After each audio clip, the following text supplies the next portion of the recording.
کسی زمانے میں چین میں ایک امیر احمق آدمی رہتا تھا۔ اس کا نام پنگسن تھا۔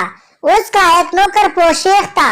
وہ اپنے آقا سے بھی زیادہ بے وقوفی کی حرکتیں کرتا تھا۔ ایک دن پنگسن نے سوچا کہ دریا کے کنارے چہل قدمی کرے۔ اس نے اپنے جوتے پہنے خیال نہیں کیا کہ ایک جوتے کا تلا موٹا ہے اور ایک کا پتلا۔ وہی جوتے پہن کر ٹہلنے لگا۔ پیچھے پیچھے اس کا نوکر بھی تھا۔ تھوڑی دیر چلنے کے بعد پنگسن کو محسوس ہوا کہ چلنے میں دقت پیش آ رہی ہے۔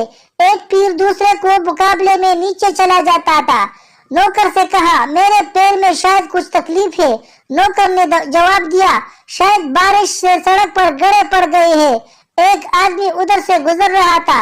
اس نے ان کی بات سنی اور کہا، جناب سڑک بالکل برابر اور چکنی ہے، بارش بھی عرصے سے یہاں نہیں ہوئی، پھر میرے پیر کیوں اوپر نیچے جا رہے ہیں؟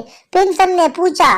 اجنبی نے کہا، جناب آپ ایک موٹے تلے کا اور ایک پتلے تلے کا جوتا پہنے ہوئے ہیں، اس کی وجہ سے آپ کو چلنے میں تکلیف ہو رہی ہے۔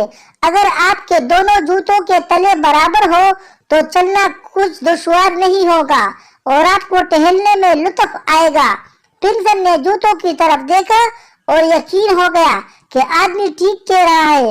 اس نے اپنے نوکر سے کہا، گھر جاؤ اور میرے لیے جوتوں کا دوسرا جوڑا لے آؤ۔ نوکر گھر پہنچا۔ اس نے دوسرا جوڑا دیکھا تو وہ ایک جیسا نہیں تھا۔ ایک کا تلا موٹا تو دوسرے کا نلکا پتلا تھا۔ اس نے سوچا، یہ تو ویسے ہی جوتے ہیں جیسے اس کا آقا پہنے ہوئے ہیں اور جن کی وجہ سے ان کو تکلیف پہنچ رہی ہے، تو پھر ان جوتوں کو لے جانے کا کیا فائدہ؟ وہ خالی ہاتھ واپس آ گیا۔